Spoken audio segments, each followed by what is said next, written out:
Hello friends, ಇವತ್ತೊಂದು ಸಿಂಪಲ್ಲಾಗಿ ನಾಟಿ ಸ್ಟೈಲ್ ಮಶ್ರೂಮ್ ಸಾರು ಮಾಡೋದು ಹೇಗೆ ಅಂತ ನೋಡೋಣ. ಈ ಸಾರು ನಿಜವಾಗ್ಲೂ ನಮ್ಮ ಚಿಕನ್ ಸಾರಿಗಿಂತ ತುಂಬಾ ಚೆನ್ನಾಗಿ ಟೇಸ್ಟಿಯಾಗಿರುತ್ತೆ. ತುಂಬ ಸಿಂಪಲ್ ಇಂಗ್ರೀಡಿಯೆಂಟ್ಸ್ ಯೂಸ್ ಮಾಡಿ ಮಾಡುವಂತಹ ಸಾರಿದು. ನೋಡಿ, ಇಲ್ಲಿ ನಾನು ಹಸಿ ತೆಂಗಿನಕಾಯಿ, ಚಿಕನ್ ಮಸಾಲ ಪೌಡರ್, ಒಂದು 1/4 ಟೀ ಸ್ಪೂನಷ್ಟು ಮೆಂತೆಕಾಳು, ಒಂದು ಈರುಳ್ಳಿ, ಒಂದು ಗೋಳಿ ಗಾತ್ರದ ಹುಣಸೆಹಣ್ಣು ಅಷ್ಟೇ ತೊಗೊಂಡಿದ್ದೀನಿ. ನೋಡಿ, ಫಸ್ಟ್ ನಾವು ಕಾಯಿ ಹಾಕೋಣ, ಆಮೇಲೆ ಹುಣಸೆಹಣ್ಣು, ಈರುಳ್ಳಿ, ನಾನು ಹೇಳಿದಾಗೆ 1/4 ಟೀ ಸ್ಪೂನಷ್ಟು ಮೆಂತೆಕಾಳು ಮತ್ತು ಚಿಕನ್ ಮಸಾಲ ಪೌಡರ್. ಯಾವುದೇ ಬ್ರ್ಯಾಂಡ್ ಚಿಕನ್ ಮಸಾಲ ಪೌಡರ್ ಹಾಕ್ಬೋದು, ಅಥವಾ ಹೋಮ್ ಮೇಡ್ ನಿಮ್ಮ ಮನೆಯಲ್ಲಿ ಇದ್ದರೆ ಮಾಡ್ಕೊಂಡಿದ್ರೆ ನೀವು ಅದನ್ನ ಯೂಸ್ ಮಾಡ್ಕೋಬೋದು. ಇದು home made chicken masala powder. ಇದನ್ನ ನುಣ್ಣಗೆ ಪೇಸ್ಟ್ ಮಾಡ್ಕೊಳ್ಬೇಕು ನಾವು, ಬೇರೇನೂ ಇದಕ್ಕೆ ಸೇರಿಸೋಂಗಿಲ್ಲ. ಇಲ್ಲಿ ನಾನು ಮಣ್ಣಿನ ಮಡಿಕೆಯಲ್ಲಿ ಸಾರು ಮಾಡ್ತಾಯಿದ್ದೀನಿ. ನೀವು ಯಾವ ಮಡಿಕೆಯಲ್ಲಿ ಅಥವಾ ಯಾವ ಪಾತ್ರದಲ್ಲಿ ಸಾರು ಮಾಡಲಿಕ್ಕೆ ಇಷ್ಟಪಡ್ತೀರಾ ಅದರಲ್ಲಿ ಸ್ವಲ್ಪ ತೆಂಗಿನ ಎಣ್ಣೆ, ಅಥವಾ ಆಪ್ಷನಲ್, ಅದು ನಿಮಗೆ ಬೇರೆ ಎಣ್ಣೆ ಬೇಕಂದರೆ ಬೇರೆ ಎಣ್ಣೆ ಯೂಸ್ ಮಾಡ್ಬೋದು. ನಾವಿಲ್ಲಿ ತೆಂಗಿನ ಎಣ್ಣೆ ಅಥವಾ ಕೊಬ್ಬರಿ ಎಣ್ಣೆ ಯೂಸ್ ಮಾಡ್ತೇವೆ. ಇದಕ್ಕೆ ಒಂದು ಈರುಳ್ಳಿನ ಹಚ್ಚಿ ಹಾಕಿ ಚೆನ್ನಾಗಿ ರೋಸ್ಟ್ ಮಾಡ್ಕೊಳ್ಬೇಕು. ಫುಲ್ ಡಾರ್ಕ್ ಫ್ರೈ ಏನೂ ಆಗೋದು ಬೇಡ, ಸ್ವಲ್ಪ ಕಲರ್ ಚೇಂಜ್ ಆದರೆ ಸಾಕು. ಇದಕ್ಕೆ ನಾನೊಂದು ಚಿಕ್ಕ ಟೊಮೆಟೊ ಸೇರಿಸ್ಕೊಂಡಿದ್ದೀನಿ. ದೊಡ್ಡದಾದರೆ ಅರ್ಧ ಸಾಕು, ಜಾಸ್ತಿ ಹಾಕಬಾರ್ದು. ಯಾಕಂತ ಹೇಳಿದರೆ ನಾವು ಹುಣಸೆ ಹಣ್ಣು ಹಾಕಿದ್ದೀವಿ ರುಬ್ಬುವಾಗ. ನೋಡಿ, ತುಂಬ ಚಿಕ್ಕದೊಂದು ಟೊಮೆಟೊ ನಾನು ಹಾಕ್ಕೊಂಡಿರುವಂಥದ್ದು. ಇದನ್ನ ಬಾಡಿಸ್ಕೊಳ್ಬೇಕು. ಏನು ಸ್ಮ್ಯಾಶ್ ಆಗೋದು ಬೇಡ, ಇದು ಮಶ್ರೂಮ್ ಜೊತೆ ಬೇಯುತ್ತೆ. ಈಗ ನಾವು ಮಶ್ರೂಮ್ ಸೇರಿಸೋಣ. ಈ ಮಶ್ರೂಮ್ ಇದು ಬಟನ್ ಮಶ್ರೂಮ್ ಅಲ್ಲ, ನಾರ್ಮಲ್ ಮಶ್ರೂಮ್. ಇದು ಅಂತ ಹೇಳಿದರೆ ಬಟನ್ ಮಶ್ರೂಮಿಗಿಂತ ತುಂಬಾ ಚೆನ್ನಾಗಿರುತ್ತೆ ಟೇಸ್ಟ್.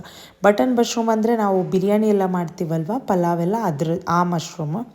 ಇದು ನಾನು ಲೂಲು ಮಾಲಲ್ಲಿ ತೊಗೊಂಡೆ. ಒಂದು ಪ್ಯಾಕೆಟ್ಗೆ 70 ರುಪೀಸೋ 80 ರುಪೀಸ್ ಏನೋ ಇತ್ತು. ನಾನು 2 ಪ್ಯಾಕೆಟ್ ತೊಗೊಂಡಿದ್ದೆ. ತುಂಬ ಚೆನ್ನಾಗಿತ್ತು, ತುಂಬ ಫ್ರೆಶ್ ಆಗಿತ್ತು. ನೋಡ್ಬೋದು ನೀವು, ಒಂದು ಬ್ಲ್ಯಾಕ್ ಸ್ಪಾಟ್ ಕೂಡ ಇದರಲ್ಲಿ ಇಲ್ಲ. ಈ ಮಶ್ರೂಮ್ದಂದು ಇನ್ನೊಂದು ವಿಶೇಷತೆ ಏನಂದರೆ, ನೋಡಿ, ಈಗ ನಾವು ಪಾತ್ರ ಫುಲ್ ಬೇಯಲಿಕ್ಕೆ ಇಟ್ಟರು ಬೆಂದಾದ್ಮೇಲೆ ಅದರ ಕಾಲು ಭಾಗಕ್ಕೆ ಜಗ್ಗಿರುತ್ತೆ, ಅಷ್ಟು ಹಿಂಗುತ್ತೆ. ಮತ್ತು ನೀರು ಸೇರಿಸೋದೇನು ಬೇಕಾಗಿಲ್ಲ, ಮಶ್ರೂಮಲ್ಲೇ ನೀರು ಬಿಟ್ಕೊಳ್ಳುತ್ತೆ. ಆ ನೀರೇ ಟೇಸ್ಟ್ ಚೆನ್ನಾಗಿರುತ್ತೆ, ನೀರು ಸೇರಿಸ್ಬಾರ್ದು. ಉಪ್ಪು ಸೇರಿಸ್ಬಿಟ್ಟು ನಾವು ಬೇಯಿಸೋಣ.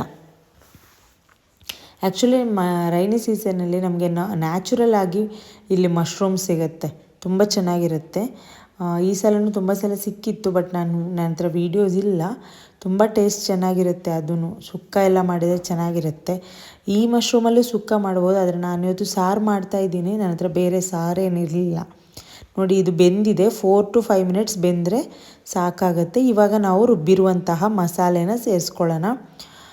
ನಾವು ಗೀ ರೈಸ್ ಅಥವಾ ಪರೋಟ ಜೊತೆ ತಿನ್ನೋದು, ದೋಸೆ ಜೊತೆ ತಿನ್ನೋದಾದರೆ ಜಾಸ್ತಿ ನೀರು ಸೇರಿಸೋ ನೆಸೆಸಿಟಿ ಇಲ್ಲ, ಗೊಜ್ಜು ಟೈಪ್ ಮಾಡಿದರೆ ಸಾಕಾಗುತ್ತೆ. ನಾವೀಗ ಊಟಕ್ಕೆ ಅಂದರೆ ಅನ್ನದ ಜೊತೆ ತಿನ್ನಲಿಕ್ಕೆ ಮಾಡ್ತಿರೋದು ಸಾರು. ಆದುದರಿಂದ ನಾವು ನೀರು ಸ್ವಲ್ಪ ನಮಗೆ ಎಷ್ಟು ಹದ ಬೇಕೋ ಅಷ್ಟು ಸೇರಿಸ್ಕೊಳ್ಳೋಣ. ನೋಡಿ, ನಾನು ಮಿಕ್ಸಿಲಿ ನೀರು ಸೇರಿಸಿ ಅದನ್ನ ಮಿಕ್ಸ್ ಮಾಡಬೇಕಾದ್ರೆ ಗ್ಯಾಸ್ ಫಾರ್ಮೇಷನ್ ಆಗಿಬಿಟ್ಟು ಎಲ್ಲ ಸ್ಪ್ರಿಂಕಲ್ ಆಯಿತು. ಸೊ ನಮಗೆ ಎಷ್ಟು ನೀರು ಬೇಕೋ ಅಷ್ಟು ಸೇರಿಸ್ಕೊಳ್ಬೇಕು. ಮಶ್ರೂಮಿಗೆ ನೀರು ಸೇರಿಸುವಾಗ ಹುಷಾರಾಗಿರಬೇಕು, ಯಾಕಂದರೆ ಮಶ್ರೂಮ್ನು ನೀರು ಬಿಟ್ಕೊಂಡಿರುತ್ತೆ. ತುಂಬ ತೆಳ್ಳಗಾದರೆ ಸಾರು ಅಷ್ಟು ಚೆನ್ನಾಗಿರಲ್ಲ.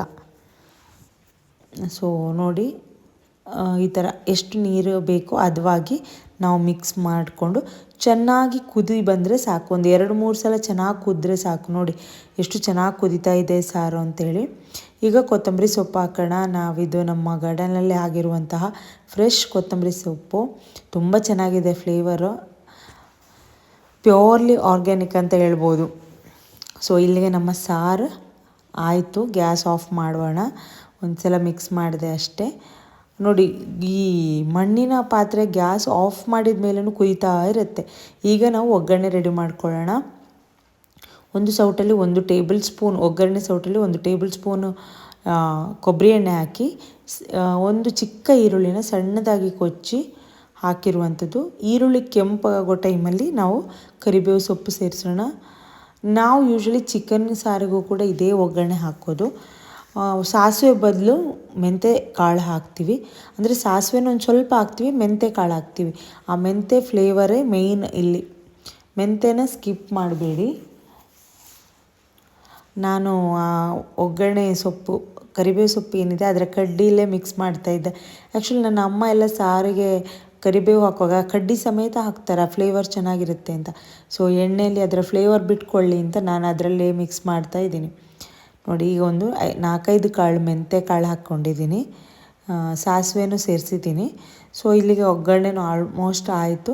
ಸಾಸಿವೆ ಸಿಡಿದ್ರೆ ನಾವು ಆ ಒಗ್ಗರಣೆನ ಸಾರಿಗೆ ಸೇರಿಸ್ಕೊಳ್ಬೋದು. ಸೊ ಮಶ್ರೂಮ್ ಸಾರು ರೆಡಿಯಾಗಿದೆ. ನೀವು ಒಂದ್ಸಲ ಟ್ರೈ ಮಾಡಿ, ತುಂಬಾ ಚೆನ್ನಾಗಿರುತ್ತೆ. ಯಾಕಂದರೆ ನಾನು ಈ ಸಾರು ಮಾಡಿದ ಟೈಮಲ್ಲಿ ನನ್ನ ಕಸಿನ್ ಬಂದಿದ್ದ, ಅವನು ಹೇಳ್ತಿದ್ದ ಚಿಕನ್ ಸಾರಿಗಿಂತನೂ ಚೆನ್ನಾಗಾಗಿದೆ ಅಂತೇಳಿ. Thank you for watching.